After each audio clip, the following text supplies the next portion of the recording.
భారతదేశంలో సిమెంట్ రంగం సామర్థ్యం వేగంగా పెరుగుతోంది.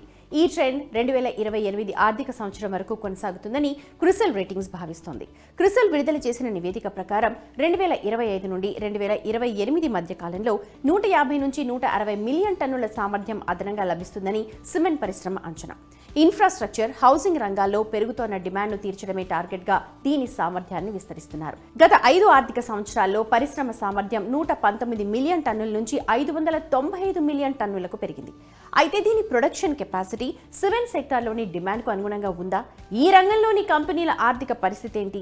మరి ఈ రంగంలోని కంపెనీలో పెట్టుబడులు పెట్టడానికి ఇది సరైన సమయమా? డీటెయిల్గా చూద్దాం. 2022 ఆర్థిక సంవత్సరంలో సిమెంట్ డిమాండ్లో 8% పెరుగుదల ఉంది. 2023 ఆర్థిక సంవత్సరంలో వృద్ధి 12%గా ఉంది. అలాగే ప్రస్తుత ఆర్థిక సంవత్సరంలో డిమాండ్ 10 నుంచి 12% పెరుగుతుందని అంచనా. ఎందుకంటే ఎన్నికలకు ముందు మౌలిక సదుపాయాల రంగం, గృహాలపై ప్రభుత్వ వ్యయం పెంచుతుందనే ఆశ ఉంది. 2024-25 ఆర్థిక సంవత్సరానికి బడ్జెట్లో ప్రభుత్వం మౌలిక సదుపాయాలు, గృహ నిర్మాణ రంగాలకు గణనీయమైన కేటాయింపులు చేసింది. ఫైనాన్షియల్ ఇయర్ 2025లో ప్రభుత్వం మౌలిక రంగంపై 11% ఎక్కువ ఖర్చు చేయాలని ప్రతిపాదించింది. అంటే వచ్చే ఆర్థిక సంవత్సరంలో ప్రభుత్వం ఇన్ఫ్రాస్ట్రక్చర్ సెక్టార్పై 11.11 లక్షల కోట్లు ఖర్చు చేయాలని భావిస్తోంది. ఇది మొత్తం జీడీపీలో 3.4%. ఇది రోడ్లు, వంతెనలు, హైవేలు, విమానాశ్రయాలు మొదలైన వాటి అభివృద్ధిపై ప్రత్యేక దృష్టి సారించింది అని చెప్పడానికి ఒక సూచిక. దీనివల్ల సిమెంట్ రంగమే కాకుండా ఉక్కు రంగానికి కూడా డిమాండ్ పెరుగుతుంది. అంతేకాకుండా సంవత్సరం మొదటి అర్ధభాగంలో, ముఖ్యంగా వర్షాకాలానికి ముందు సిమెంట్కు డిమాండ్ బలంగా ఉంటుంది. అంతేకాకుండా ప్రధానమంత్రి గ్రామీణ గృహ నిర్మాణ పథకం కొనసాగుతుందని కూడా మధ్యంతర బడ్జెట్లో ప్రకటించారు. ఈ పథకం కింద మొత్తం 50 మిలియన్ల ఇళ్లను నిర్మిస్తామని, అందులో 30 మిలియన్ల ఇళ్లను నిర్మించామని ఆర్థిక మంత్రి నిర్మలా సీతారామన్ బడ్జెట్ ప్రసంగంలో పేర్కొన్నారు. రాబోయే 5 సంవత్సరాలలో 20 మిలియన్ల కొత్త ఇళ్లను నిర్మిస్తారు.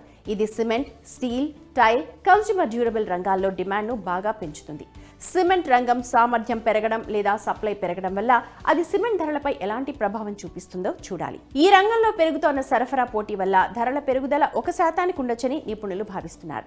50 కిలోల బ్యాగ్ ధర 390 నుంచి 395 రూపాయల మధ్య ఉంటుందని అంచనా వేశారు. సామర్థ్య వినియోగం కూడా 70 నుంచి 75% మధ్య ఉండవచ్చని అంచనా. జెఫ్రీస్ ఇండియా నివేదిక ప్రకారం సెప్టెంబర్ 2023లో సగటు సిమెంట్ ధరలో నెలవారీగా 4% పెరుగుదల ఉంది. త్రైమాసికం ప్రాతిపదికన చూస్తే ధరలలో 0.5 నుంచి 1% పెరుగుదల ఉంది. తూర్పు భారతదేశంలో ఉన్న కంపెనీలు ధరలను పెంచడంలో ఫస్ట్ ప్లేస్లో ఉన్నాయి. ఎందుకంటే ఆగస్టు చివరి నుండి సెప్టెంబర్ చివరి వరకు ఉన్న కాలంలో బస్తాకు 50 నుంచి 55 రూపాయల పెరుగుదల ఉంది. దక్షిణ భారతదేశంలోనే కాకుండా ఇతర ప్రాంతాల్లో బస్తాకు 20 రూపాయల వరకు ధరలో పెరుగుదల కనిపించింది. కాబట్టి మంచి డిమాండ్ ఉన్న కంపెనీలు ధరలు పెంచాయి. అయితే ఈ రంగంలోని కంపెనీల ఆర్థిక పరిస్థితి ఏంటి? గత 3 సంవత్సరాల్లో మొదటి త్రైమాసికంతో పోలిస్తే రెండవ త్రైమాసికంలో అంటే జూలై, సెప్టెంబర్లో ధరలలో సగటున 14 రూపాయల తగ్గుదల నమోదైందని నిపుణులు భావిస్తున్నారు. మౌలిక సదుపాయాలపై ప్రభుత్వం చేసే ఖర్చు వల్ల డిమాండ్ చాలా బలంగా ఉంది. సాధారణ రుతుపవనాలు, అదనంగా పెరుగుతోన్న ఇన్పుట్ ఖర్చుల కారణంగా కంపెనీలు ధరలను పెంచాల్సి వచ్చింది. జూలైలో కనిష్ట స్థాయిలతో పోలిస్తే సెప్టెంబర్లో పెట్ కోక్ ధరలు 30 నుంచి 40% పెరిగాయి.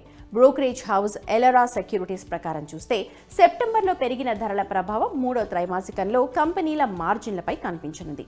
ఇది కంపెనీల ఫలితాల్లో కూడా స్పష్టంగా కనిపిస్తుంది. ఇక్కడ ఇంకో ప్రశ్న ఏంటంటే, ఈ రంగంలోని కంపెనీలలో పెట్టుబడి పెట్టడానికి ఇది సరైన సమయమా?